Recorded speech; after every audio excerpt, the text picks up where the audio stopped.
एक समय की बात है, कांता उस दिन कॉलेज से घर लौट रही थी। आसमान में काले बादल छाए हुए थे और हल्की हल्की बारिश हो रही थी। सड़कों पर पानी जमा था, हवा में मिट्टी की भीनी खुशबू फैली हुई थी। कांता ने अपना दुपट्टा सिर पर रखा और तेज कदमों से आगे बढ़ने लगी, लेकिन तभी पीछे से कुछ आवाजें आई। ओ सुनो जरा, कहाँ जा रही हो इतनी जल्दी? बारिश में अकेली जा रही हो? हमारे साथ चलो ना। 3-4 गुंडे उसकी तरफ बढ़ने लगे। उनके चेहरे पर शरारती मुस्कान और इरादे गंदे थे। कांता घबरा गई, उसके कदम रुक गए। वो समझ गई कि हालात ठीक नहीं है। उसने इधर उधर देखा, लेकिन आसपास कोई नहीं था।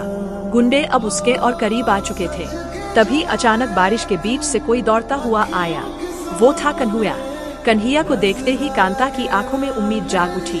कन्हैया ने उन गुंडों के सामने खड़े होकर जोर से कहा, अगर कांता को छूने की भी कोशिश की तो अंजाम बुरा होगा।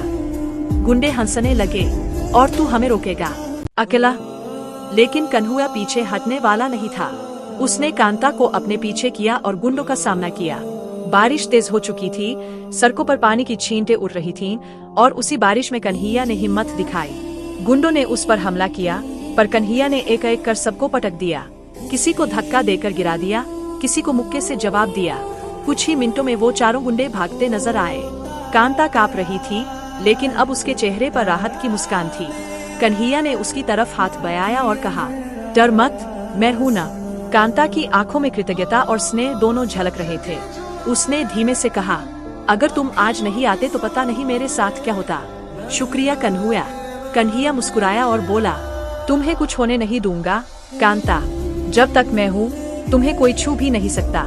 बारिश अब भी हो रही थी, लेकिन दोनों के दिलों में एक नया रिश्ता जन्म ले चुका था।